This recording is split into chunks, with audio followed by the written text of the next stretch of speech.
Yes, Don. You know, it was easy for me to master Braille once I got a feel for it. From bad dad jokes. Yes, I got this as a Christmas gift this year. I don't know if they're trying to tell me something or what here, but I think every dad does it, though. I don't think it's just me. Well, I mean, it's a whole book Yeah, called no, I Bad can't Dad believe Jokes. it. It's got how many pages? And there's actually a lot in there we've never heard before. Yes, there's some good ones I in think here. the message, Don, from the kids is you need new material. You need new bad dad jokes. Because I come up with them every once in a while, but you know, are funnier than the same ones over and over again. they have 152 pages of jokes in here. Wow. Didn't know there were that many bad dad You could jokes. probably write your own book of bad dad jokes.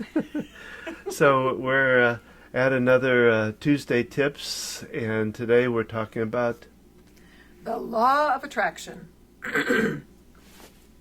So, the Bible says, what you sow, so shall you reap.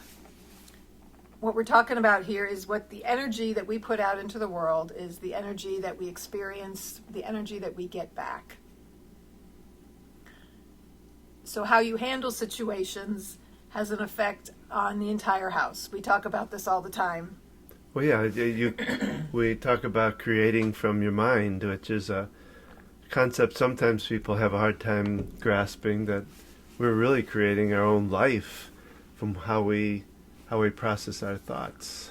We give the example, if you wake up in the morning and you're in a bad mood and you're in a hurry and and what does that look like for the rest of the family? Or you come home from a rough day and then your kids come home and your energy affects their energy and it just turns the house into chaos, versus when you're in a good place, and even if there's chaos going around you, because this happens a lot, especially in my life, as I've been doing a lot of self-work, that it can help bring down other people's energy.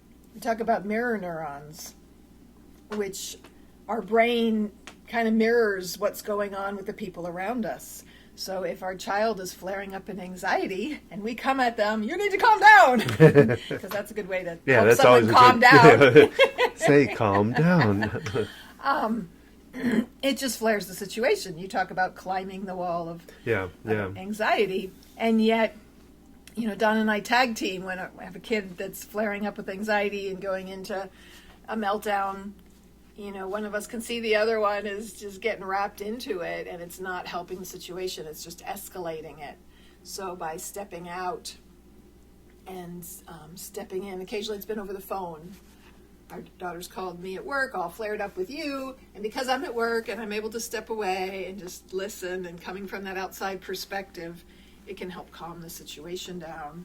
So thinking about this and looking at the things around you, it's also, you know, we want to teach our kids these things all the time, yet what's more powerful, excuse me, than...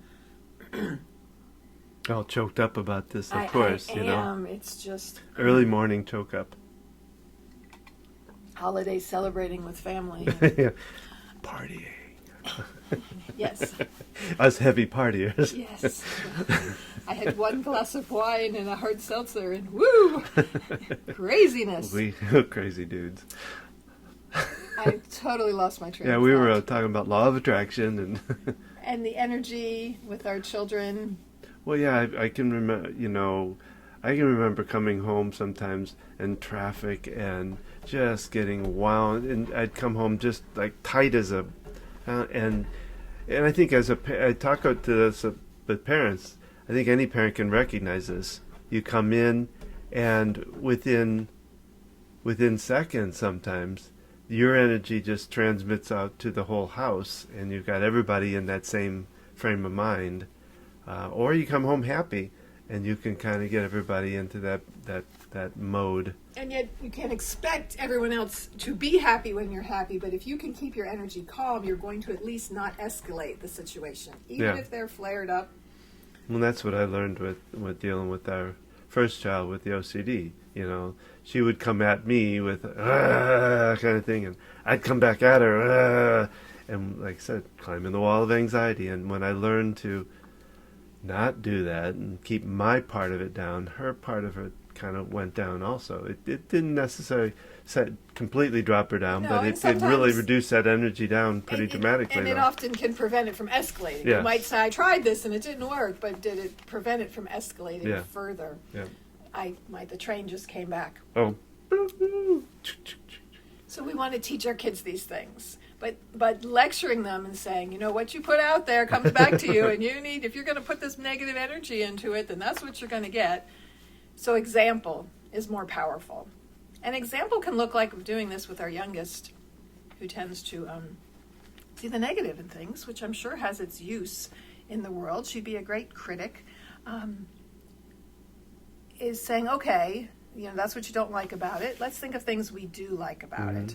I used to do this thing at night. Let's think of something we enjoyed about the day. And another thing we've learned, positive intelligence, I've learned this everywhere else, is our brain fixates on the negative. It goes back to our old brain, fight or flight, when we were early man, when we had to run from the tiger and protect our lives and flee. So our brain still jumps into that idea of danger, and so it latches on to negative. And so we really need to have 3 positive thoughts to counter 1 negative. This is with our interactions with other people, with ourselves, because our brain, it's geared towards survival. Well, and something kind of in that thought about negative thoughts that I like to, because this just happened when dealing with a client, is that we don't necessarily want to be afraid of the negative thought, though, either. I talk a lot about accepting it so that we can change it. Not accepting it so we can focus on it and focus on it and focus on it, but Right. but to focus enough to be able to say, oh, this is a negative message. How can I work on turning that around? Right. So it's kind of a fine line in a way, I guess. It's accepting it, and yet Yeah. if we're always focused on Yeah. the negative and the problems, then what are we surrounded with? Yeah. And I've seen it help her, and I guess there's a nuance in how you approach it. Like, okay, yeah, we're challenged by this, yet let's look at other angles of it, Yeah. and saying, we're going into a difficult situation, and let's think of what we want out of it. What do we want to put into it? That's what I did with her for Christmas.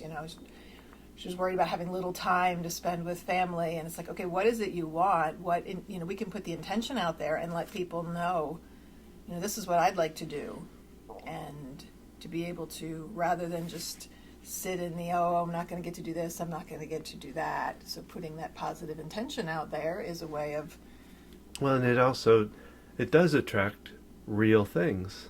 Oh yeah. I won't go into it now,